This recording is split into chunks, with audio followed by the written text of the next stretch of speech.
ഹരേ രാമ രാമ രാമ ഹരേ ഹരേ. ഹരേ കൃഷ്ണ കൃഷ്ണ കൃഷ്ണ ഹരേ ഹരേ. ഹരേ രാമ രാമ രാമ ഹരേ ഹരേ. ഹരേ കൃഷ്ണ കൃഷ്ണ കൃഷ്ണ ഹരേ ഹരേ. ഹരേ രാമ രാമ രാമ ഹരേ ഹരേ. ഹരേ കൃഷ്ണ കൃഷ്ണ കൃഷ്ണ ഹരേ ഹരേ. ഹരേ രാമ രാമ രാമ ഹരേ ഹരേ.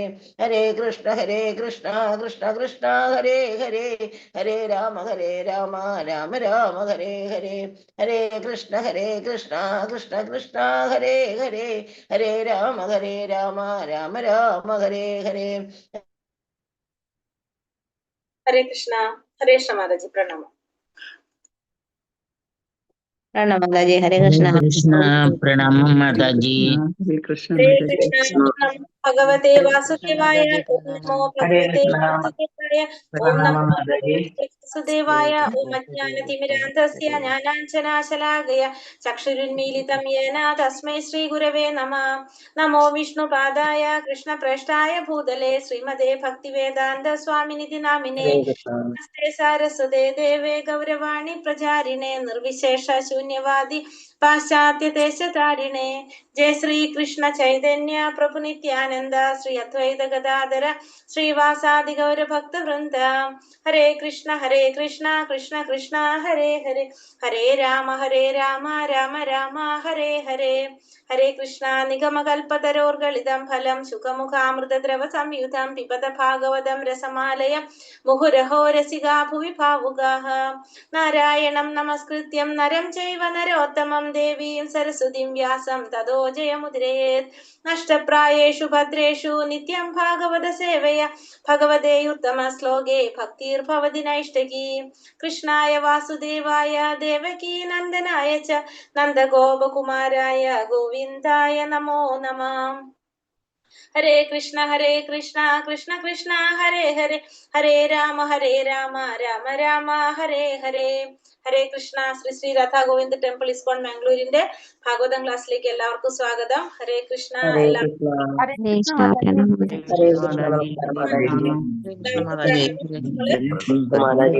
കൃഷ്ണ. പ്രണാം മാതാജി.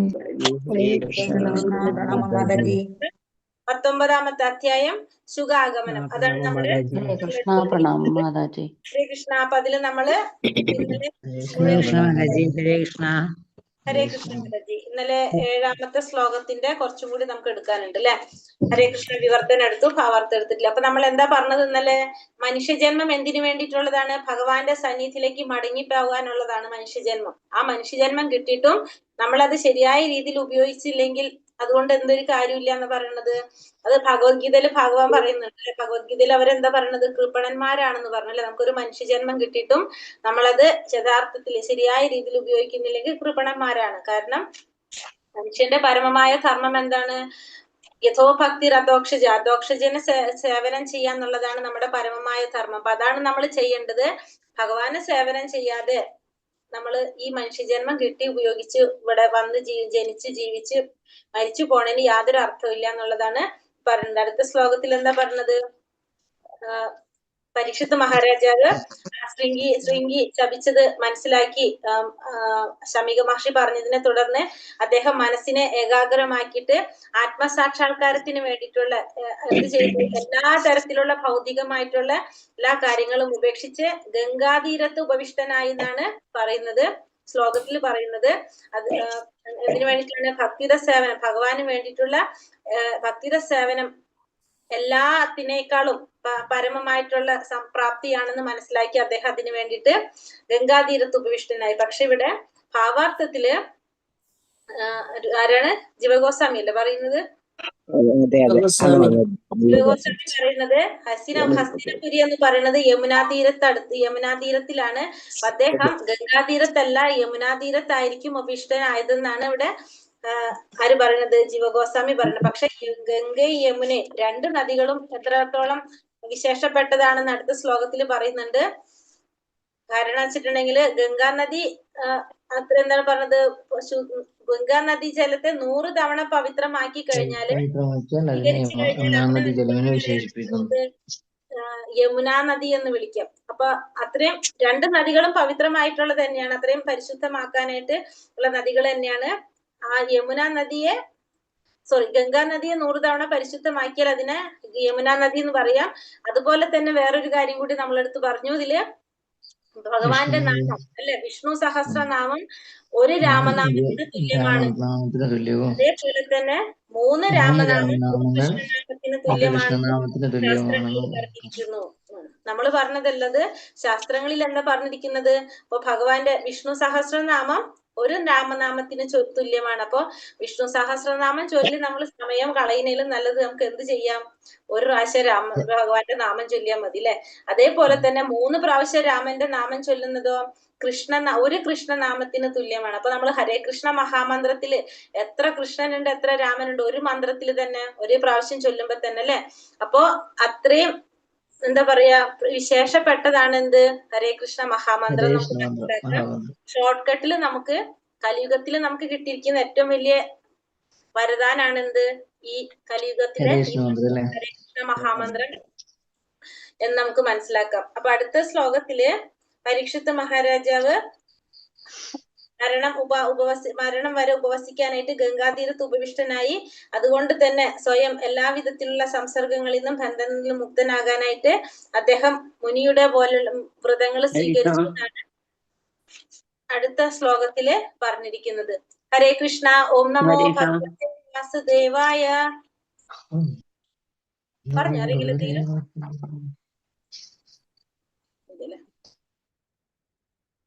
ഹരേ കൃഷ്ണ. ഇതി വ്യവച്ഛിദ്യാസ പാണ്ഡവേയഃ പ്രായോപവേശം പ്രതി വിഷ്ണുപത്യാം ദദൗ മുകുന്ദാഗ്രിമനന്യഭാവോ മുനീവ്രതോ മുക്ത സമസ്ത സംഘഃ. ചൊല്ലിക്കോളൂ.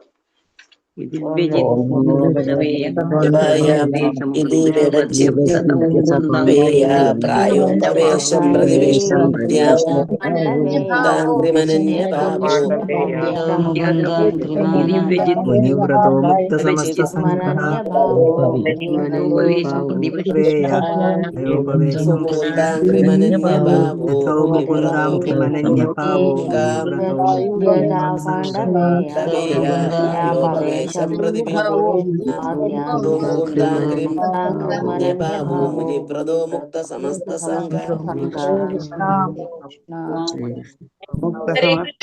ഹരേ കൃഷ്ണ. വിവർത്തനം ഭാവാർത്ഥം ശ്രീല പ്രഭുപാദിക്ക് ജയ്. ഭാവാർത്ഥം: പരമപുരുഷന്റെ പാദാംബുജങ്ങളിൽ നിന്ന് ഉത്ഭവിക്കുന്നവയാകയാൽ ഗംഗാ നദീ ജലം ത്രിലോകങ്ങളെയും ദേവന്മാരുൾപ്പെടെയുള്ളവരെയും പരിശുദ്ധമാക്കുന്നു.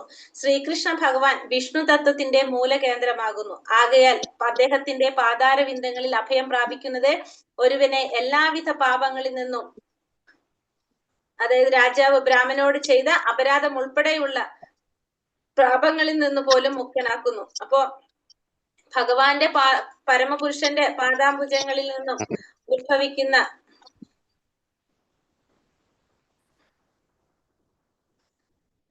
ഭഗവാന്റെ പരമപുരുഷന്റെ പാദാംബുജങ്ങളിൽ നിന്നും ഉത്ഭവിക്കുന്നതായതുകൊണ്ട് തന്നെ ഗംഗാ നദീജലം ത്രിലോകങ്ങളെയും ദേവന്മാരുൾപ്പെടെയുള്ള എല്ലാവരെയും പരിശുദ്ധമാക്കുന്നതാണ് എന്ത്? ഗംഗാ നദിയിലെ ജലം.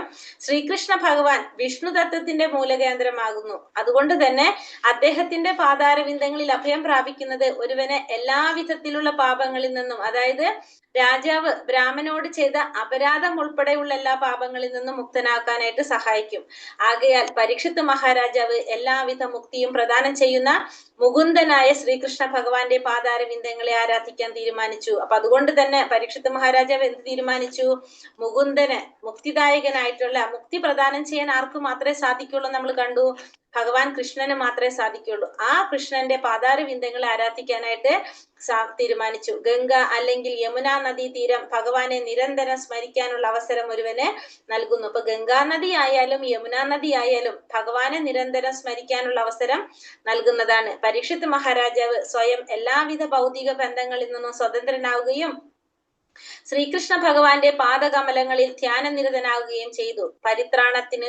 പരിത്രാണത്തിനുള്ള മാർഗം അഥവാ മോക്ഷമാർഗം ഇത്തരത്തിലാകുന്നു. അപ്പൊ ശ്രീകൃഷ്ണ ഭഗവാന്റെ പാദങ്ങളിൽ ആരാണ്? പരീക്ഷിത്ത് മഹാരാജാവ് എല്ലാവിധത്തിലുള്ള ഭൗതിക ബന്ധങ്ങളിൽ നിന്നും സ്വതന്ത്രനായി ഭഗവാന്റെ പാദകമലങ്ങളിൽ ധ്യാനനിരതനായി ധ്യാനനിരതനായി. പരിത്രാണത്തിനുള്ള മാർഗം അഥവാ മോക്ഷമാർഗം ഇത്തരത്തിലുള്ളതാണ്. അപ്പൊ ആദ്യം തന്നെ നമ്മൾ എന്താ വേണ്ടത്? ഭൗതികമായിട്ടുള്ള ബന്ധങ്ങളിൽ നിന്ന് നമുക്ക് മോചനം നേടണം. എങ്കിലാണ് നമുക്ക് എന്ത് സാധിക്കുന്നത്? നമുക്ക് ദൃഢനിശ്ചയത്തോടുകൂടി ഭഗവാനെ ആരാധിക്കാനായിട്ട്, ശരണാഗതി പ്രാപിക്കാനായിട്ട് സാധിക്കുന്നത്. പരിത്രാണത്തിനുള്ള മാർഗം അല്ലെങ്കിൽ മോക്ഷമാർഗം ഇത്തരത്തിലുള്ളത് തന്നെയാണ്. എല്ലാ ഭൗതിക സംസർഗങ്ങളിൽ നിന്നും സ്വതന്ത്രമാകുക എന്നത് പാപം ചെയ്യുന്നതിൽ നിന്നും പൂർണ്ണമായും ഒഴിവാകുക അല്ലെങ്കിൽ മേലിൽ പാപം ചെയ്യാതിരിക്കുക എന്നതിനെ അർത്ഥമാക്കുന്നു. അപ്പൊ ഭൗതികമായ സംസർഗങ്ങളിൽ നിന്ന് സ്വതന്ത്രനായാൽ മാത്രമേ നമ്മൾ എന്ത് ചെയ്യാതിരിക്കുള്ളൂ? പാപം ചെയ്യാതിരിക്കുള്ളൂ. അല്ലെങ്കിൽ പാപം ചെയ്യുന്നതിൽ നിന്നും നമ്മള് പൂർണ്ണമായിട്ടും മാറണമെങ്കിൽ നമ്മൾ എന്ത് വേണം? ഭൗതികമായിട്ടുള്ള സംസർഗങ്ങളിൽ നിന്ന് നമ്മൾ മാറണം. കാരണം ഭൗതികമായ ആഗ്രഹങ്ങളാണ് നമ്മളെ കൊണ്ട് എന്ത് ചെയ്യിക്കുന്നത്? പാപം ചെയ്യിക്കുന്നത്. നമ്മള് ഭക്തിരസാമൃത സിന്ധൂര് പഠിക്കുന്നുണ്ട് അല്ലെ? അത് കാരണം അജ്ഞതയാണ് നമ്മളെ കൊണ്ട് ഇതൊക്കെ ചെയ്യിക്കുന്നത്. അപ്പൊ അതിന്റെ കാരണം എന്താണ്? ബേസിക് ആയിട്ട് നമ്മുടെ ആഗ്രഹങ്ങളാണ്. ഈ ആഗ്രഹങ്ങൾ ഉണ്ടാകുമ്പോഴാണ് നമ്മൾ എന്ത് ചെയ്യുന്നത്? പാപം ചെയ്യുന്നത്. അപ്പൊ ഈ പാപം ചെയ്യാതിരിക്കണമെങ്കിൽ നമുക്ക് ആഗ്രഹങ്ങൾ ഇല്ലാണ്ടിരിക്കണം. അങ്ങനെയാണെങ്കിൽ നമ്മൾ എന്ത് വേണം? ഈ ഭൗതികമായിട്ടുള്ള സംസർഗങ്ങള് നമ്മൾ ഒഴിവാക്കണം. എങ്കിൽ മാത്രമേ, അതിൽ നിന്ന് സ്വതന്ത്രരായാൽ മാത്രമേ നമ്മൾ പൂർണ്ണമായിട്ട് നമ്മൾ എന്ത് ചെയ്യുള്ളൂ? ഈ പാപം ചെയ്യാതിരിക്കുന്നുള്ളൂ. ഭഗവത് പാദാരവിന്ദങ്ങളെ ആരാധിക്കുക എന്നാൽ എല്ലാവിധ പൂർവ പാപകർമ്മങ്ങളിൽ നിന്നും മുക്തനായി തീരുക എന്നാണ് അർത്ഥമാക്കുന്നത്. അപ്പൊ ഭഗവാന്റെ പാദാരവിന്ദങ്ങൾ ആരാധിക്കാന്ന് വെച്ചാൽ എന്താണ്? എല്ലാ തരത്തിലുള്ള പൂർവ്വ പാപകർമ്മങ്ങളിൽ നിന്നെല്ലാം നമ്മൾ മുക്തനായിട്ട് തീരും. ഒരുവൻ മനഃപൂർവമോ അല്ലാതെയോ പാപം ചെയ്തു പോകുന്ന വിധത്തിലാണ് ഭൗതിക ലോകം വ്യവസ്ഥ ചെയ്യപ്പെട്ടിരിക്കുന്നത്. അപ്പോ ഒരു വ്യക്തി മനഃപൂർവം അല്ലെങ്കിൽ അല്ലാതെ പാപം ചെയ്തു പോകുന്ന വിധത്തിലാണ് എന്ത്? ഈ ഭൗതിക ലോകത്തിന്റെ വ്യവസ്ഥ ചെയ്യപ്പെട്ടിരിക്കുന്നത് തന്നെ. അതിന് ഉത്തമ ദൃഷ്ടാന്തം സർവസമ്മതനും നിരപരാധിയും ധർമ്മിഷ്ഠനും ധർമ്മശീലനും മഹാഭഗവത് ഭക്തനുമായ പരീക്ഷിത്ത് മഹാരാജാവാകുന്നു. അപ്പോ അതിന് ഏറ്റവും നല്ല ഉദാഹരണമാണ് ഇപ്പൊ നമ്മൾ ആരെ പറയാം? നമുക്ക് പരീക്ഷിത്ത് മഹാരാജാവിനെ പറയാനായിട്ട് സാധിക്കും. കാരണം അദ്ദേഹം ധർമ്മിഷ്ഠനാണ്, നിരപരാധിയാണ്, ധർമ്മശീലനാണ്, ഭഗവാന്റെ മഹാഭക്തനാണ്. എന്നിട്ട് പോലും അദ്ദേഹത്തിന് എന്ത് സംഭവിച്ചു? അദ്ദേഹം ഒരു തെറ്റ് ചെയ്തു. ഭൗതിക ലോകം വ്യവസ്ഥ ചെയ്തിരിക്കുന്നത് ആ രീതിയിലാണ്. അദ്ദേഹം അത്തരം ഒരു പാപം ചെയ്യാൻ ഒരിക്കലും ആഗ്രഹിച്ചില്ലെങ്കിൽ തന്നെയും അദ്ദേഹവും പാപത്തിനിരയായി തീർന്നു. അപ്പൊ അദ്ദേഹം അങ്ങനെ ഒരു തെറ്റ് ചെയ്യാൻ, പാപം ചെയ്യാൻ അദ്ദേഹം ഒരിക്കലും ആഗ്രഹിച്ചില്ല എങ്കിൽ തന്നെയും അദ്ദേഹം ആ പാപത്തിന് ഇരയായി തീരുകയാണ് ചെയ്യുന്നത്, ശപിക്കപ്പെടുകയും ചെയ്തു. എന്നാൽ അദ്ദേഹം ഒരു മഹാഭഗവത് ഭക്തനാകിയാൽ ജീവിതത്തിലുണ്ടായ അത്തരം ദുര്യോഗങ്ങൾ പോലും നന്മ വരുത്തുന്നവയായി തീർന്നു. അപ്പോ ഭക്തന്മാർക്ക് ഇത്തരത്തിലുള്ള സങ്കടങ്ങൾ ഉണ്ടാകുന്ന എന്തിനു വേണ്ടിയിട്ടായിരിക്കും? അവരുടെ നന്മയ്ക്ക് വേണ്ടിയിട്ടായിരിക്കും. ഭഗവാന്റെ ഇച്ഛയനുസരിച്ചായിരിക്കും ഇത്തരം കാര്യങ്ങൾ അവിടെ സംഭവിക്കുന്നത്. അപ്പൊ ഭക്തന്മാര് എന്തെങ്കിലും ഇത്തരത്തില് എന്താ പറയാ സംഘർഷത്തിൽ വന്നു കഴിഞ്ഞാൽ അതിന്റെ അർത്ഥം എന്താണ്? അവർക്ക് ഭഗവാൻ എന്തോ അവിടെ വെച്ചിട്ടുണ്ട് നമുക്ക് മനസ്സിലാക്കാനായിട്ട് സാധിക്കില്ല. അത് ഭഗവാന്റെ ഇച്ഛയനുസരിച്ചായിരിക്കും അതവിടെ നടക്കുന്നത്. അപ്പൊ ഭഗവാന്റെ ഭക്തനായതുകൊണ്ട് തന്നെ ജീവിതത്തിലുണ്ടായ ഇത്തരം ദുര്യോഗങ്ങൾ പോലും നന്മ വരുത്തുന്നതായി തീർന്നു. ജീവിതത്തിൽ ഒരിക്കലും ആരും മനഃപൂർവ്വമായി പാപം ചെയ്യരുതെന്നും വ്യതിചലനം കൂടാതെ ഏവരും ഭഗവത് പാദാരവിന്ദങ്ങളെ നിരന്തരം സ്മരിക്കണമെന്നുമാണ് മൂലതത്വം. അപ്പൊ അതിൽ നമുക്ക് എന്താ മനസ്സിലാക്കേണ്ടത്? ജീവിതത്തിൽ ഒരിക്കലും നമ്മൾ എന്ത് ചെയ്യാൻ പാടില്ല? മനഃപൂർവ്വം പാപം ചെയ്യാൻ പാടില്ല. മാത്രമല്ല വ്യതിചലനം കൂടാതെ എല്ലാവരും ഭഗവാന്റെ പാദാരവിന്ദങ്ങളെ നിരന്തരം സ്മരിക്കണം. അപ്പൊ നമ്മൾ എപ്പോഴും ഭഗവാന്റെ പാദാരവിന്ദങ്ങളെ നമ്മൾ നിരന്തരം സ്മരിക്കുകയും വേണം. അതാണ് നമ്മൾ എന്ത് പറയുന്നത്? ഇതിന്റെ അടിസ്ഥാന തത്വമായിട്ട് നമുക്ക് പറയാൻ സാധിക്കുന്നത്. പാപം ചെയ്യാനും പാടില്ല നമ്മൾ മനഃപൂർവ്വമായിട്ട്. മാത്രമല്ല ഭഗവാന്റെ പാദാരവിന്ദങ്ങളെ നിരന്തരം സ്മരിച്ചു കൊണ്ടിരിക്കുകയും ചെയ്യാം.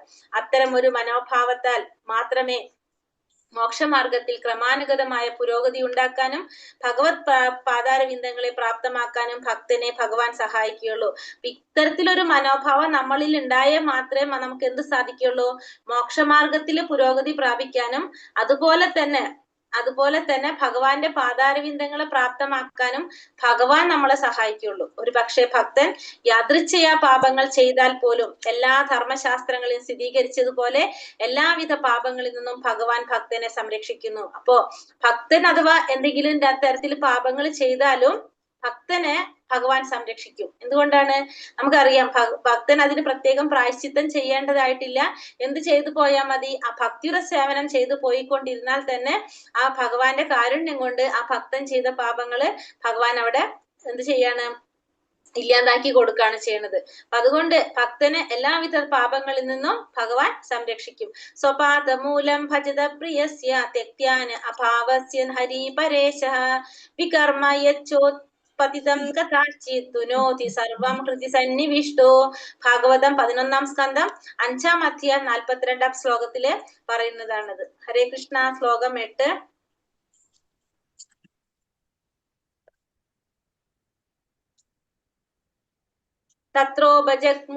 തത്രോപജഗ്മുർഭുവനം പുനാന മഹാനുഭാവാ മുനയാ സശിഷ്യ പ്രായേണ തീർത്ഥാഭിഗമാപദേശേ സ്വയം ഹി തീർത്ഥാനി പുനന്തി സന്തഃ.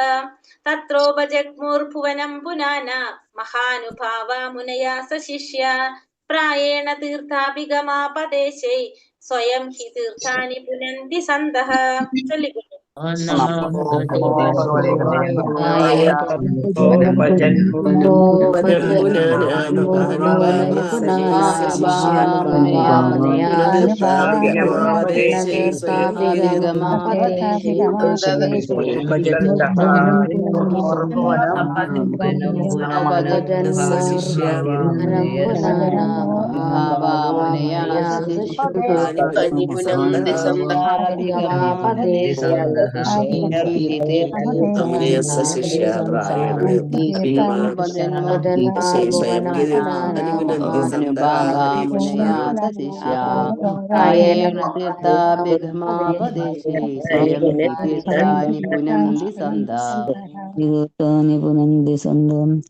ഹരേ കൃഷ്ണ.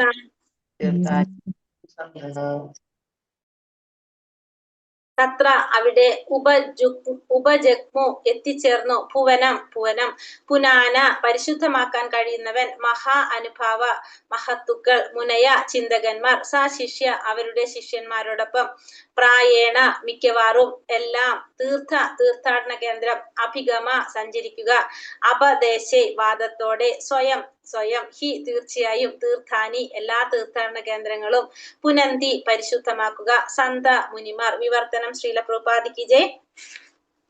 ആ സമയം സാന്നിധ്യത്താൽ മാത്രം തീർത്ഥാടന സ്ഥലങ്ങളെ പോലും യഥാർത്ഥമായി പരിശുദ്ധമാക്കാൻ തക്ക കഴിവുള്ള മുനിമാരും സകല മഹാത്മാക്കളും ചിന്തകന്മാരും അവരുടെ ശിഷ്യന്മാരോടുമൊപ്പം തീർത്ഥയാത്ര എന്ന വ്യാജേനെ അവിടെ എത്തിച്ചേർന്നു. അപ്പൊ ഇവിടെ ആരെക്കുറിച്ചാ പറയുന്നത്? ആ സമയം സാന്നിധ്യത്തിൽ മാത്രം തീർത്ഥാടന സ്ഥലങ്ങളെ പോലും യഥാർഹമായി പരിശുദ്ധമാക്കാൻ തക്ക കഴിവുള്ള, അപ്പൊ സാന്നിധ്യം കൊണ്ട് തന്നെ തീർത്ഥാടന സ്ഥലങ്ങളെ പോലും യഥാർഹമായിട്ട് പരിശുദ്ധമാക്കാൻ തക്ക കഴിവുള്ള മുനിമാരും സകല മഹാത്മാക്കളും ചിന്തകന്മാരും അവരുടെ ശിഷ്യന്മാരോടൊപ്പം തീർത്ഥയാത്ര എന്ന വ്യാജാനെ അവിടെ എത്തിച്ചേർന്നു. അവിടെ കുറെ ഋഷിമാരും മുനിമാരും മഹാത്മാക്കളെല്ലാം എത്തിച്ചേർന്നു. ഭാവാർത്ഥം ശ്രീല പ്രഭുപാദിക്ക് ജയ്.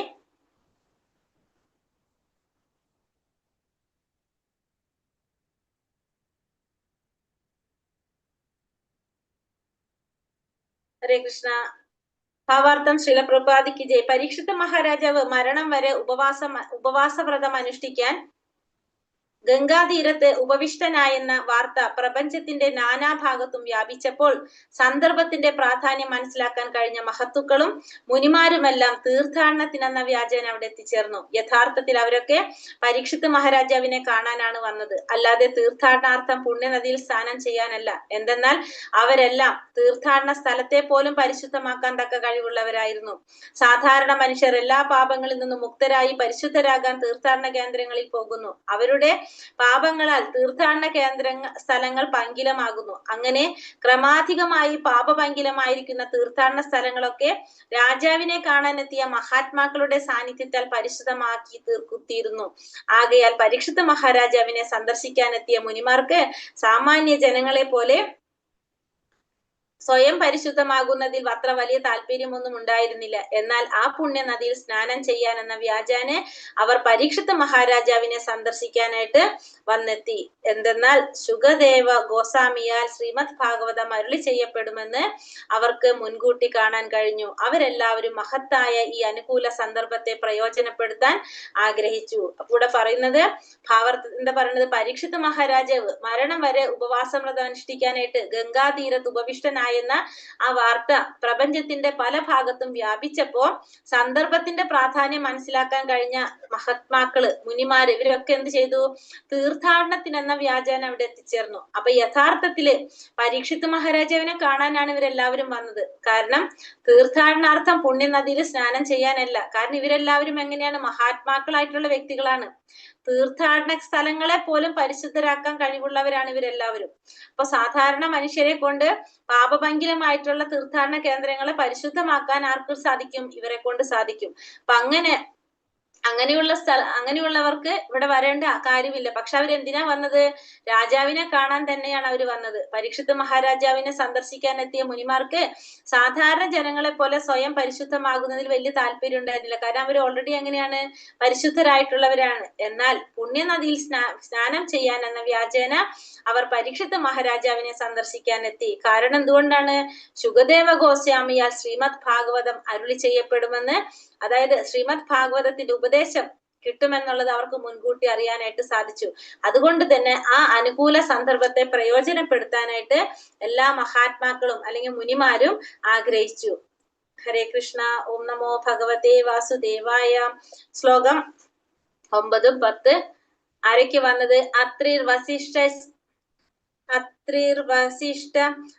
വസിഷ്ഠവനാശരദ്വാൻ അരിഷ്ടനേമീർ ഭൃഗുരംഗിരാശ്ച പരാശരോഗാദിസുതോധരാമ ഉദത്യ ഇന്ദ്രപ്രമദേത്മവാഹോ മേധാതിഥിർദേവല ആഷ്ടിഷേണോ ഭരദ്വാജോ ഗൗതമ പിപ്പലാദഃ മൈത്രേയ ഓർവ കവശ കുംഭയോനിർ ദ്വൈപായനോ ഭഗവത് നാരദശ്ച അത്രിർവസിഷ്ഠശ്ച വനശരദ്വാൻ അരിഷ്ടനേമി മൃഗുരംഗിരാശ്ച പരാശരോഗാദിസുതോധരാമ ഉദത്യ ഇന്ദ്രപ്രമദേത്മവാഹോ മേധാതിഥിർദേവല ആർഷ്ടിഷേണോ ഭാരദ്വാജ ഗൗതമ പിപ്പലാദഃ മൈത്രേയ ഓർവ കവശ കുംഭയോനിർ ദ്വൈപായനോ ഭഗവത് നാരദശ്ച. ഓം നമോ ഭഗവതേ വാസുദേവായ. വസിഷ്ഠ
കൃഷ്ണ. ആരൊക്കെയാണ്? അത്രി മുതൽ നാരദൻ എല്ലാവരും, എല്ലാ പ്രപഞ്ചത്തിലെ നാനാഭാഗത്തു നിന്നും അവിടെ എത്തിച്ചേർന്ന വിവിധ ദിവ്യ പുരുഷന്മാരുടെ നാമധേയങ്ങളാണ് ഇവിടെ പറഞ്ഞത്. വിവർത്തനം ഭാവാർത്ഥം ശ്രീല പ്രഭുപാദിക്ക് ജയ്. വിവർത്തനം: വിശ്വപ്രപഞ്ചത്തിന്റെ നാനാഭാഗത്തു നിന്നും ഋഷിശ്രേഷ്ഠരായ അത്രി, ച്യവനൻ, ശരദ്വാൻ, അരിഷ്ടനേമി, ഭൃഗു, വസിഷ്ഠൻ, പരാശരൻ, വിശ്വാമിത്രൻ, അങ്കിരൻ, പരശുരാമൻ, ഉദത്യൻ, ഇന്ദ്രപ്രമദൻ, ഇത്മവാഹൗ, മേധാതിഥി, ദേവലൻ, ആർഷ്ടിഷേണൻ, ഭാരദ്വാജൻ, ഗൗതമൻ, പിപ്പലാദൻ, മൈത്രേയൻ, ഔർവൻ, കവശൻ, കുംഭയോനി, ദ്വൈപായനൻ, ദേവർഷി നാരദൻ എന്നിവർ അവിടെ എത്തിച്ചേർന്നു. അപ്പൊ ആരൊക്കെയാണ് അവിടെ വന്ന മഹാത്മാക്കളായിട്ടുള്ള വ്യക്തികൾ? മുനിമാരെന്ന് പറയാണ്, മഹാശ്രേഷ്ഠരായിട്ടുള്ളവര്. ആരൊക്കെയാണ്? വിശ്വപ്രപഞ്ചത്തിന്റെ നാനാഭാഗത്തു നിന്നും ഋഷിശ്രേഷ്ഠരായിട്ടുള്ള അത്രി മഹർഷി, ച്യവനൻ, ശരദ്വാൻ, അരിഷ്ടനേമി, ഭൃഗു, വസിഷ്ഠൻ, പരാശരൻ, വിശ്വാമിത്രൻ, അങ്കിരൻ, പരശുരാമൻ, ഉദത്യൻ, ഇന്ദ്രപ്രമദൻ, ഇത്മവാഹോ, മേധാതിഥി, ദേവലൻ, ആർഷ്ടിഷേണൻ, ഭാരദ്വാജൻ, ഗൗതമൻ, പിപ്പലാദൻ, മൈത്രേയൻ, ഓർവൻ, കവർഷൻ, കുംഭയോനി, ദ്വൈപായനൻ, ദേവർഷി, നാരദൻ എന്നിവർ അവിടെ എത്തിച്ചേർന്നു. അപ്പൊ ഇവരൊക്കെയാണ് അവിടെ എത്തിച്ചേർന്നു. ഇനി ഓരോ ഋഷിമാരെ കുറിച്ച് പറയാണ്. ഫസ്റ്റ് ച്യവന മഹർഷി. ച്യവന മഹർഷി ഇദ്ദേഹം ഒരു മഹാമുനിയും ഭൃഗുമുനിയുടെ 6 പുത്രന്മാരിൽ ഒരുവനുമാകുന്നു. ഗർഭിണിയായിരുന്നപ്പോൾ അപഹരിക്കപ്പെട്ട മാതാവ് അകാലത്തിൽ ഇദ്ദേഹത്തെ പ്രസവിച്ചു. അപ്പൊ ഫസ്റ്റ് ച്യവന മഹർഷിയെ കുറിച്ചാണ് പറഞ്ഞത്. ഭൃഗുമുനിയുടെ 6 പുത്രന്മാരിൽ ഒരുവനാണ്. ഗർഭിണിയായിരുന്ന സമയത്ത് അപഹരിക്കപ്പെട്ട മാതാവ് അകാലത്തിലാണ് ഇദ്ദേഹത്തെ പ്രസവിച്ചത്. ഇനി ഭൃഗു മഹർഷി വരുണന് വേണ്ടി ബ്രഹ്മാവ് ഒരു മഹത്തായ യാഗം നടത്തുന്ന വേളയിൽ ഭൃഗു മഹർഷി യാഗാഗ്നിയിൽ നിന്നും ജന്മമെടുത്തു. ഇദ്ദേഹം ഒരു മഹാമുനിയും ഇദ്ദേഹത്തിന്റെ പ്രിയപ്പെട്ട പത്നി പുലോമയും ആയിരുന്നു. ദുർവാസാവ്, നാരദൻ തുടങ്ങിയവരെ പോലെ അദ്ദേഹത്തിന് ആകാശത്തിലൂടെ സഞ്ചരിക്കാൻ കഴിയും. പ്രപഞ്ചത്തിലെ എല്ലാ ലോകങ്ങളും സന്ദർശിക്കുക എന്നത് അദ്ദേഹത്തിന്റെ പതിവായിരുന്നു. കുരുക്ഷേത്ര യുദ്ധത്തിന് മുമ്പ് അത് ഒഴിവാക്കാൻ അദ്ദേഹം കഴിയുന്നത്ര യത്നിച്ചിരുന്നു. ജ്യോതിശാസ്ത്ര സംബന്ധമായ പരിണാമത്തെ കുറിച്ച് അദ്ദേഹം പലപ്പോഴും ഭാരദ്വാജ മുനിക്ക് വിവരം നൽകിയിരുന്നു. അപ്പൊ ഭൃഗു മഹർഷി എന്ന് പറയുന്നത് വരുണന് വേണ്ടിയിട്ട് ബ്രഹ്മാവ് ഒരു മഹത്തായ യാഗം നടത്തുന്ന വേളയില് ഭൃഗു മഹർഷി യാഗാഗ്നിയിൽ നിന്ന് ജന്മമെടുത്തതാണ് ഭൃഗു മഹർഷി. ഇദ്ദേഹം ഒരു മഹാമുനിയാണ്. ഇദ്ദേഹത്തിന്റെ പത്നി, പ്രിയപ്പെട്ട പത്നി പുലോമയായിരുന്നു. ദുർവാസാവ്, നാരദൻ തുടങ്ങിയവരെ പോലെ അദ്ദേഹത്തിനും എന്ത് സാധിച്ചിരുന്നു? ആകാശത്തിലൂടെ സഞ്ചരിക്കാൻ സാധിച്ചിരുന്നു. പ്രപഞ്ചത്തിലെ എല്ലാ ലോകങ്ങളും സന്ദർശിക്കുക എന്നുള്ളത് അദ്ദേഹത്തിന്റെ ഒരു പതിവായിരുന്നു എന്ന് മാത്രമല്ല, കുരുക്ഷേത്ര യുദ്ധത്തിന്റെ സമയത്ത് ആ യുദ്ധം ഒഴിവാക്കാനായിട്ട് അദ്ദേഹം കുറെ പരിശ്രമിച്ചിരുന്നു. ജ്യോതിശാസ്ത്ര സംബന്ധമായ പരിണാമത്തെ കുറിച്ച് അദ്ദേഹം പലപ്പോഴും ഭാരദ്വാജ മുനിക്ക് വിവരം നൽകിയിരുന്നതുമായിരുന്നു ആര്? ഭൃഗു മഹർഷി. മഹത്തായ ജ്യോതിശാസ്ത്ര ഗണിതമായ ഭൃഗു സംഹിതയുടെ രചയിതാവും അദ്ദേഹമാണ്. അപ്പൊ ഭൃഗു സംഹിതയുടെ രചയിതാവും ആര് തന്നെയാണ്? ഭൃഗു മഹർഷി തന്നെയാണ്. സൂക്ഷ്മാകാശത്തിൽ നിന്നും വായു, അഗ്നി, ജലം, പൃഥ്വി എന്നിവ രൂപപ്പെടുന്നത് എങ്ങനെയെന്നും അദ്ദേഹം വിശദമാക്കി. അപ്പൊ സൂക്ഷ്മാകാശത്തിൽ നിന്ന് എങ്ങനെയാണ് വായു, അഗ്നി, ജലം, പൃഥ്വി എന്നിവ രൂപപ്പെടുന്നതെന്നും അദ്ദേഹം വിശദമാക്കിയിട്ടുണ്ട്. ആമാശയത്തിലെ വായു വൻകുടലിലും ചെറുകുടലിലും പ്രവർത്തിക്കുന്നത് എങ്ങനെയെന്നും അവയെ നിയന്ത്രിക്കുന്നത് എങ്ങനെയെന്നും അദ്ദേഹം വിശദമാക്കി. ഒരു മഹാദാർശനികൻ എന്ന നിലയിൽ ജീവസത്തയുടെ സനാതനത്വത്തെ കുറിച്ച് അദ്ദേഹം ന്യായശാസ്ത്രാനുസരണം സ്ഥിരീകരിച്ചു. അതായത് മഹാഭാരതത്തിലെ അദ്ദേഹം ഒരു മഹാനായ നരവംശ ശാസ്ത്ര വിദഗ്ധനായിരുന്നു, നിർവിജ്ഞാനി. മാത്രമല്ല ദീർഘകാലത്തിന് മുമ്പ് തന്നെ അദ്ദേഹം പരിണാമ സിദ്ധാന്തത്തെ കുറിച്ച് വിശദമാക്കിയിരുന്നു. കൂടാതെ വർണ്ണാശ്രമ ധർമ്മ വ്യവസ്ഥിതി എന്നറിയപ്പെടുന്ന സമൂഹത്തിലെ 4 വർണ്ണങ്ങളെയും, അതായത് 4 ജാതികളെയും 4 ആശ്രമത്തെയും കുറിച്ച് ശാസ്ത്രീയമായി പ്രതിപാദിക്കുന്നവനും അഥവാ തത്വ നിർദ്ദേശകനുമായിരുന്നു അദ്ദേഹം. ക്ഷത്രിയ രാജാവായ വീതഹവ്യനെ അദ്ദേഹം ബ്രാഹ്മണനായി പരിവർത്തനം ചെയ്തു. അപ്പോ ഭൃഗു മഹർഷി കുറെ കാര്യങ്ങൾ ചെയ്തതാണ്. എന്താണ് പറയുന്നത്? അദ്ദേഹം ഭൃഗു സംഹിതയുടെ രചയിതാവും ആര് തന്നെയാണ്? ഭൃഗു മഹർഷി തന്നെയാണ്. അതുപോലെ തന്നെ സൂക്ഷ്മാകാശത്തിൽ നിന്ന് വായു, അഗ്നി, ജലം, പൃഥ്വി ഇതിനെ രൂപപ്പെടുന്നത് എങ്ങനെയാണെന്ന് അദ്ദേഹം വിശദമാക്കി തന്നു. ആമാശയത്തിലെ വായു വൻകുടലിലും ചെറുകുടലിലും പ്രവർത്തിക്കുന്നത് എങ്ങനെയെന്നും അതിനെ നിയന്ത്രിക്കുന്നത് എങ്ങനെയെന്നും അദ്ദേഹം വിശദമാക്കി. ഒരു മഹാദാർശനികൻ എന്ന നിലയിൽ ജീവസത്തയുടെ സനാതനത്വത്തെ കുറിച്ചും അദ്ദേഹം ന്യായശാസ്ത്രാനുസരണം സ്ഥിരീകരിച്ചു. ഒരു മഹാനായ നരവംശ ശാസ്ത്ര വിദഗ്ധനുമായിരുന്നു ആര്? ഭൃഗു മഹർഷി. മാത്രമല്ല ദീർഘകാലത്തിന് മുമ്പ് തന്നെ അദ്ദേഹം പരിണാമ സിദ്ധാന്തത്തെ കുറിച്ചും വിശദമാക്കിയിരുന്നു. വർണ്ണാശ്രമ ധർമ്മ വ്യവസ്ഥിതി എന്നറിയപ്പെടുന്ന 4 വർണ്ണങ്ങളെയും 4 ആശ്രമങ്ങളെയും കുറിച്ച് ശാസ്ത്രീയമായിട്ട് പ്രതിപാദിക്കുന്നവനും തത്വനിർദ്ദേശകനുമായിരുന്നു ആര്? ഭൃഗു മഹർഷി. മാത്രമല്ല ഒരു ക്ഷത്രിയ രാജാവിന് അദ്ദേഹം എന്ത് ചെയ്തു? പരിവർത്തനം ചെയ്ത് ബ്രാഹ്മണനാക്കി മാറ്റുകയും ചെയ്തു. അപ്പൊ പിന്നെ വസിഷ്ഠ മഹർഷിയെ കുറിച്ചാണ്, അത് നമ്മള് 9ാമത്തെ അധ്യായത്തില് പറഞ്ഞിട്ടുള്ളത് കൊണ്ട് ഇവിടെ പറയുന്നില്ല എന്ന് കൊടുത്തിരിക്കുന്നു. പരാശര മഹർഷി. ഇനി അടുത്തത് പരാശര മഹർഷി. പരാശരൻ വസിഷ്ഠ മുനിയുടെ പൗത്രനും വ്യാസദേവന്റെ പിതാവുമാണ് അദ്ദേഹം. മഹർഷി ശക്തിയുടെ പുത്രനായ ഇദ്ദേഹത്തിന്റെ മാതാവിന്റെ നാമം അദൃശ്യതി എന്നായിരുന്നു. ഇദ്ദേഹത്തിന്റെ മാതാവിന് 12 വയസ്സ് മാത്രം പ്രായമുള്ളപ്പോൾ ഇദ്ദേഹം മാതൃഗർഭത്തിലായിരുന്നു. മാതൃഗർഭത്തിലായിരിക്കുമ്പോൾ തന്നെ ഇദ്ദേഹം വേദങ്ങൾ അഭ്യസിച്ചു. കൽമാഷപാദാൻ എന്ന അസുരൻ ഇദ്ദേഹത്തിന്റെ പിതാവിനെ വധിച്ചു. അതിന് പ്രതികാരം ചെയ്യാനായി മുഴുവൻ പ്രപഞ്ചത്തെയും നശിപ്പിക്കാൻ ഇദ്ദേഹം ആഗ്രഹിച്ചുവെങ്കിലും പിതാമഹനായ വസിഷ്ഠൻ ഇദ്ദേഹത്തെ അതിൽ നിന്നും പിന്തിരിപ്പിച്ചു. പിന്നീട് ഇദ്ദേഹം രാക്ഷസനെ വധിക്കുന്ന ഒരു യജ്ഞം അനുഷ്ഠിച്ചു. എന്നാൽ മഹർഷി പുലസ്ത്യൻ സംയമനം പാലിക്കാൻ ഇദ്ദേഹത്തെ ഉപദേശിച്ചു. മഹാരാജാവ് ശന്തനുവിന്റെ പത്നിയായി തീരേണ്ട സത്യവതിയിൽ ആകർഷിതനായി ഇദ്ദേഹം വ്യാസദേവന് ജന്മം നൽകി. പരാശര മുനിയുടെ അനുഗ്രഹത്താൽ സത്യവതി മൈലുകളോളം സൗരഭ്യം പരത്തുന്നവളായി തീർന്നു. ഭീഷ്മദേവന്റെ മരണസമയത്ത് സത്യവതിയും സന്നിഹിതയായിരുന്നു. ഇദ്ദേഹം ജനക മഹാരാജാവിന്റെ ആത്മീയ ഗുരുവും ശിവന്റെ മഹാഭക്തനുമായിരുന്നു. നിരവധി വേദശാസ്ത്രങ്ങളുടെയും സാമൂഹിക നിർദ്ദേശങ്ങളുടെയും രചയിതാവുമായിരുന്നു ഇദ്ദേഹം. അപ്പൊ പരാശര മഹർഷി നമുക്കറിയാം, നമ്മൾ ഭഗവത്ഗീതയിൽ പറഞ്ഞിട്ടുണ്ട് അല്ലെ, പരാശര മഹർഷിയെ കുറിച്ച്. വസിഷ്ഠ മുനിയുടെ പൗത്രനും വ്യാസദേവന്റെ പിതാവുമാണ് ആര്? പരാശര മഹർഷി. മഹർഷി ശക്തിയുടെ പുത്രനായിട്ടുള്ള ഇദ്ദേഹത്തിന്റെ മാതാവിന്റെ നാമം അത്രിശ്യതി എന്നായിരുന്നു. അപ്പൊ ഇദ്ദേഹത്തിന്റെ മാതാവ് 12 വയസ്സ് മാത്രം പ്രായമുള്ള സമയത്താണ് ഇദ്ദേഹത്തിന് ഗർഭം ധരിക്കുന്നത്. മാതൃഗർഭത്തിലായിരിക്കുമ്പോ തന്നെ ഇദ്ദേഹം വേദങ്ങൾ മുഴുവൻ അഭ്യസിച്ചു. കൽമാഷപാതൻ എന്ന അസുരൻ ഇദ്ദേഹത്തിന്റെ പിതാവിനെ വധിച്ചു. അതിന് പ്രതികാരം ചെയ്യാനായിട്ട് മുഴുവൻ പ്രപഞ്ചത്തെ നശിപ്പിക്കാൻ ഇദ്ദേഹം ആഗ്രഹിച്ചെങ്കിലും പിതാമഹനായിട്ടുള്ള വസിഷ്ഠൻ അദ്ദേഹത്തെ അതിൽ നിന്നും പിന്തിരിപ്പിച്ചു. പിന്നെന്താ ചെയ്തത്? അദ്ദേഹം രാക്ഷസനെ വധിക്കുന്ന ഒരു യജ്ഞം അനുഷ്ഠിച്ചു. എന്നാൽ മഹർഷി പുലസ്ത്യൻ സംയമനം പാലിക്കാൻ ഇദ്ദേഹത്തോട് ഉപദേശിച്ചു. മഹാരാജാവ് ശന്തനുവിന്റെ പത്നിയായി തീരേണ്ട സത്യവതിയിൽ ആകർഷണനായിട്ട് അദ്ദേഹം വ്യാസദേവന് ജന്മം നൽകി. കൂടാതെ പരാശര മഹർഷി സത്യവതിക്ക് ഒരു അനുഗ്രഹം കൊടുത്തു. എന്താണ്? മൈലുകളോളം സൗരഭ്യം പരത്തുന്നവളായി തീരാനായിട്ട്. സത്യവതി മുക്കുവ സ്ത്രീ ആയിരുന്നു. അപ്പോ ആ സ്ത്രീ അതിന് എന്താണ് അനുഗ്രഹം കൊടുത്തത്? മൈലുകളോളം സൗരഭ്യം പരത്തുന്നവളായി തീരാനായിട്ടാണ് അനുഗ്രഹിച്ചത്. ഭീഷ്മദേവന്റെ മരണസമയത്ത് സത്യവതിയും സന്നിഹിതരായിരുന്നു. ഇദ്ദേഹം ജനക മഹാരാജാവിന്റെ ആത്മീയ ഗുരുവായിരുന്നു ആര്? പരാശര മഹർഷി. ശിവന്റെ മഹാഭക്തനുമായിരുന്നു. നിരവധി വേദശാസ്ത്രങ്ങളും സാമൂഹിക നിർദ്ദേശങ്ങളുടെയും രചയിതാവുമായിരുന്നു ആര്? പരാശര മഹർഷി.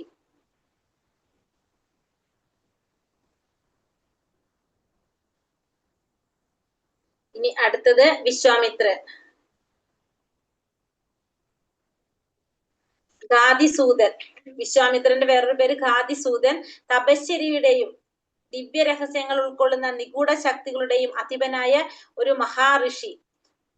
കന്യാകുബ്ജ എന്ന പ്രവിശ്യയുടെ, അതായത് ഉത്തർപ്രദേശിന്റെ ഒരു ഭാഗം, പ്രബലനായ രാജാവ് ഗാദി ഇദ്ദേഹത്തിന്റെ പിതാവാകയാൽ ഇദ്ദേഹം ഗാദിസൂതൻ എന്നും അറിയപ്പെടുന്നു. അപ്പോ ഗാദിസൂതൻ എന്നാണ് ആരറിയപ്പെടുന്നത്? വിശ്വാമിത്രൻ അറിയപ്പെടുന്നത്.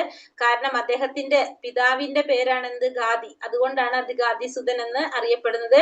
മാത്രമല്ല അദ്ദേഹം തപശ്ചര്യയുടെ, അതായത് വൈരാഗ്യത്തിന്റെ ദിവ്യ രഹസ്യങ്ങൾ ഉൾക്കൊള്ളുന്ന നിഗൂഢ ശക്തികളുടെയും അധിപനാണ് ആര്? ഈ ഋഷി വിശ്വാമിത്ര മഹർഷി. ജന്മം കൊണ്ട് ക്ഷത്രിയനെങ്കിലും സ്വന്തം ആത്മീയ സംപ്രാപ്തങ്ങളുടെ ശക്തിയാൽ ഇദ്ദേഹം അതേ ഭൗതിക ശരീരത്തിൽ ബ്രാഹ്മണനായി തീർന്നു. അപ്പൊ ജന്മം കൊണ്ട് ആരായിരുന്നു? ക്ഷത്രിയനായിരുന്നു. പക്ഷെ സ്വന്തം ആത്മീയ സംപ്രാപ്തങ്ങളുടെ ശക്തിയാൽ ഇദ്ദേഹം അതേ ശരീരത്തിൽ തന്നെ അദ്ദേഹത്തിന് ആരായി തീരാൻ സാധിച്ചു? ബ്രാഹ്മണനായിട്ട് തീരാനായിട്ട് സാധിച്ചു. ക്ഷത്രിയ രാജാവായിരിക്കുമ്പോൾ വസിഷ്ഠ മുനിയുമായി പിണങ്ങിപ്പിരിഞ്ഞ ഇദ്ദേഹം മഗംഗ മുനിയുടെ സഹകരണത്തോടെ ഒരു മഹായാഗം അനുഷ്ഠിക്കുകയും അങ്ങനെ വസിഷ്ഠ മുനിയുടെ എല്ലാ പുത്രന്മാരെയും പരാജയപ്പെടുത്താൻ ഇദ്ദേഹത്തിന് കഴിയുകയും ചെയ്തു. അപ്പൊ അദ്ദേഹം ക്ഷത്രിയ രാജാവായിരിക്കുമ്പോൾ വസിഷ്ഠ മുനിയുമായിട്ട് പിണങ്ങി പിരിഞ്ഞ് മഗംഗ മുനിയുടെ സഹകരണത്തോടെ ഒരു മഹായാഗം അനുഷ്ഠിച്ച് വസിഷ്ഠ മുനിയുടെ എല്ലാ പുത്രന്മാരെയും പരാജയപ്പെടുത്താനായിട്ട് ഇദ്ദേഹത്തിന് കഴിയുകയും ചെയ്തു. ഇദ്ദേഹം ഒരു മഹായോഗിയായി തീർന്നു. എന്നിട്ടും ഇന്ദ്രിയ സംയമത്തിൽ പരാജയപ്പെടുകയാൽ ലോക ഇതിഹാസത്തിലെ സൗന്ദര്യ റാണിയായ ശകുന്തളയുടെ പിതാവായി തീരാൻ ബാധ്യസ്ഥനായി തീർന്നു. ഇദ്ദേഹം ആരായിരുന്നു? മഹായോഗി ആയിരുന്നു. പക്ഷെ അദ്ദേഹത്തിന് എന്തുണ്ടായിരുന്നില്ല? ഇന്ദ്രിയ സംയമനത്തിൽ അദ്ദേഹം പരാജിതനായിരുന്നു. അതുകൊണ്ട് തന്നെ ലോക ഇതിഹാസത്തിലെ സൗന്ദര്യ റാണിയായിട്ടുള്ള ശകുന്തളയുടെ പിതാവായിട്ട് തീരാൻ ആർക്ക് ബാധ്യത വന്നു? ആരാണ്? വിശ്വാമിത്രന് ബാധ്യത വന്നു. ക്ഷത്രിയ രാജാവായിരിക്കുമ്പോൾ ഒരിക്കൽ വസിഷ്ഠ മുനിയുടെ ആശ്രമം സന്ദർശിച്ച് ഇദ്ദേഹത്തിന് രാജകീയ സ്വീകരണം ലഭിച്ചു. വസിഷ്ഠ മുനിയുടെ നന്ദിനി എന്നു പേരായ പശുവിനെ തനിക്ക് നൽകണമെന്ന് വിശ്വാമിത്രൻ ആവശ്യപ്പെട്ടെങ്കിലും വസിഷ്ഠൻ അതിനെ വിസമ്മതിച്ചതിനാൽ അദ്ദേഹം പശുവിനെ മോഷ്ടിച്ചു കൊണ്ടുപോയി. അങ്ങനെ മുനിയും രാജാവും പിണങ്ങിപ്പിരിയുകയും വസിഷ്ഠ മുനി തന്റെ തപശക്തിയാൽ വിശ്വാമിത്രനെ പരാജയപ്പെടുത്തുകയും ചെയ്തു. പരാജിതനായതിൽ പ്രകോപിതനായ രാജാവ് അങ്ങനെ ബ്രാഹ്മണനായി തീരാൻ തീരുമാനിച്ചു.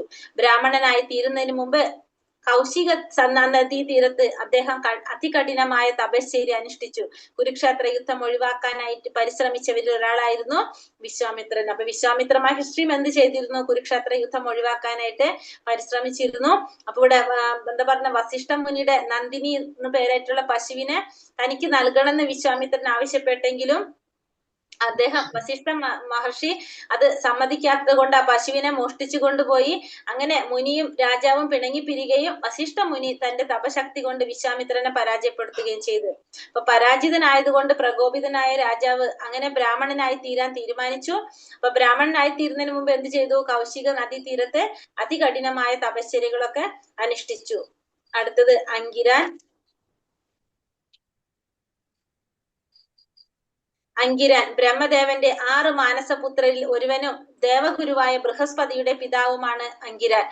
ഒരു തീപ്പൊരിക്ക് അഥവാ അങ്കാരത്തിന് നൽകിയ ബ്രഹ്മാവിന്റെ ബീജത്തിൽ നിന്നാണ് ഇദ്ദേഹം ജനിച്ചത്. ഉദത്യനും സംവർത്തനും ഇദ്ദേഹത്തിന്റെ പുത്രന്മാരാണ്. ഗംഗാ നദിയുടെ തീരത്തെ അലോകാനന്ദ എന്നറിയപ്പെടുന്ന സ്ഥലത്ത് ഇദ്ദേഹം ഇപ്പോഴും തപശ്ചര്യയും ഭഗവത് നാമജവും അനുഷ്ഠിക്കുന്നതായി പറയപ്പെടുന്നു. അപ്പോ ഇദ്ദേഹം ആരാണ്? അങ്കിരാൻ. അങ്കിരാൻ എന്ന് പറയുന്നത് എന്താ പറയാ, അല്ല ചിരഞ്ജീവിയാണല്ലോ അപ്പൊ അതിന്റെ അർത്ഥം. കാരണം എന്താ, അങ്കിരാൻ എന്ന് പറഞ്ഞ ബ്രഹ്മദേവന്റെ 6 മാനസപുത്രന്മാരിൽ ഒരുവനാണ്. ദേവഗുരുവായിട്ടുള്ള ബൃഹസ്പതിയുടെ പിതാവുമാണ് അദ്ദേഹം. ഒരു തീപ്പൊരിക്ക് അഥവാ അങ്കാരത്തിന് നൽകിയ ബ്രഹ്മാവിന്റെ ബീജത്തിൽ നിന്നാണ് ആര് ജനിച്ചത്? അങ്കിരാൻ ജനിച്ചത്. ഉദത്യനും സംവർത്തനും അദ്ദേഹത്തിന്റെ പുത്രന്മാരാണ്. ഗംഗാ നദിയുടെ തീരത്ത് അലോകാനന്ദ എന്നറിയപ്പെടുന്ന സ്ഥലത്ത് അദ്ദേഹം ഇപ്പോഴും തപശ്ചര്യയും ഭഗവത് നാമജവും അനുഷ്ഠിക്കുന്നതായിട്ട് പറയപ്പെടുന്നു എന്നാണ് പറയുന്നത്. അപ്പൊ ഇപ്പോഴും ഉണ്ടെന്ന് വെച്ചാൽ അതിന്റെ അർത്ഥം ആരായിരിക്കണം? മിക്കവാറും ചിരഞ്ജീവി ആയിരിക്കും അല്ലെ? പരശുരാമൻ. പരശുരാമനെ കുറിച്ചും 9ാമത്തെ അധ്യായത്തില് പറഞ്ഞിട്ടുണ്ട്. ഉദത്യൻ അങ്കിര മഹർഷിയുടെ 3 പുത്രന്മാരിൽ ഒരുവൻ മന്ധാത രാജാവിന്റെ ആത്മീയ ഗുരുവായിരുന്നു ഇദ്ദേഹം. സോമപുത്രിയായ ചന്ദ്രപുത്രി ഭദ്രയെ ഇദ്ദേഹം പരിണയിച്ചു. ജലദേവനായ വരുണൻ ഇദ്ദേഹത്തിന്റെ പത്നി ഭദ്രയെ അപഹരിച്ചതിൽ പ്രതികാരം ചെയ്യാനായി ഇദ്ദേഹം ലോകത്തെ മുഴുവൻ ജലവും കുടിച്ചു വറ്റിച്ചു. അപ്പൊ ഉദത്യൻ അങ്കിര മഹർഷിയുടെ 3 പുത്രന്മാരിൽ ഒരാളാണ് ആര്? ഉദത്യൻ. മന്ധാത രാജാവിന്റെ ആത്മീയ ഗുരുവായിരുന്നു ആര്? ഉദത്യൻ. ഇദ്ദേഹം സോമപുത്രിയായിട്ടുള്ള ചന്ദ്രപുത്രിയായിട്ടുള്ള ഭദ്രയെ ഇദ്ദേഹം പരിണയിച്ചു. ജലദേവനായ വരുണൻ ഇദ്ദേഹത്തിന്റെ പത്നി ഭദ്രയെ അപഹരിച്ചതില് പ്രതികാരം ചെയ്യാനായിട്ട് ഇദ്ദേഹം എന്താ ചെയ്തത്? ലോകത്തെ മുഴുവൻ ജലവും കുടിച്ച് വറ്റിച്ചു എന്നാണ് പറയുന്നത് ഉദത്യനെ കുറിച്ച്. ഇനി എടുത്ത സമയം നമ്മൾ പോകും. ഹരേ കൃഷ്ണ കൃഷ്ണ കൃഷ്ണ ഹരേ ഹരേ, ഹരേ രാമ രാമ രാമ ഹരേ ഹരേ. മഞ്ചാകൽപത രൂപേശ്ച കൃപാ സിന്ധോഭ്യവച പതിതാനാം പാവനേഭ്യോ വൈഷ്ണവേഭ്യോ നമോ നമഃ. അനന്തകോടി വൈഷ്ണവ ഭക്തവൃന്ദി കി ജയ്. ശ്രീല പ്രഭുപാദ് കി ജയ്. ഗുരുദേവ്